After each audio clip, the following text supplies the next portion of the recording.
Hi, I'm Eleanor, spilling the beans on next week's soaps.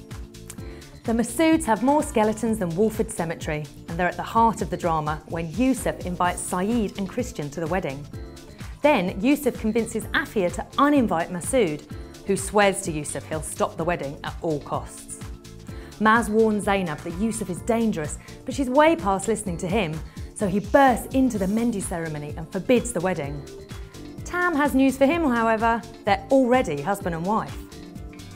Meanwhile, Yusuf asks Zainab if they can be together, but she runs off overwhelmed, though his sister-in-law tells the guests they're having an affair. Yusuf tells Denise he was never serious about her, but Zainab is desperate to repair her destroyed dynasty and invites Maz, Tam and Afia to lunch. But is it too late? An innocent Greg invites Max, Vanessa and the girls to a Father's Day barbecue. Big mistake. Max wastes no time in cornering Tanya about their kiss.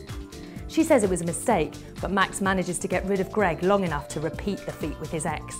Just make your minds up, will you? Next, we're in Weatherfield. Bad Becky was only ever a paper's width away from returning, and she's soon laying waste to all before her when she flirts with Carl and rows with Stella. Steve, heartbroken, orders his drunken wife out of the pub, and Becky seeks sympathy from Roy and Hayley.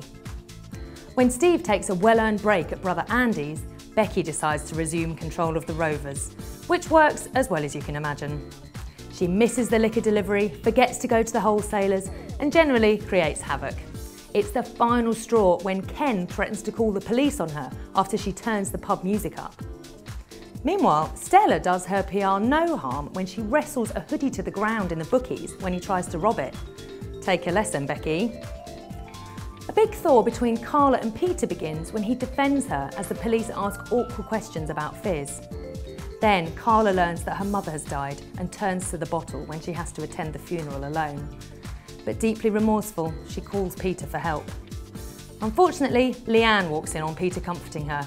Try explaining that one. Well, he does, and he's told Carla will have to find some other saviour. Peter urges Frank to step in to help his legless business partner. But with his dodgy reputation, is that wise? Finally, it's the Dales. It's the final stage of Hazel and Aaron's goodbye to Jackson as they plan his funeral. But Aaron would do well to prepare himself for new woes. He's put their hearing to the back of his mind, but it moves up front and central when Hazel is released and he's charged with murder. Even worse, he's told that he'll be in court during Jackson's funeral. Chaz takes her anger out on Hazel, telling her to leave. She'll be the one to stay with her boy. Aaron, meanwhile, weeps in his prison cell, a mixture of grief and fear commingling in a desperate vigil. Declan smells a farm boy-sized rat, and as Ella prepares to meet her salon manager, he checks her mobile and finds an interesting last number dialed.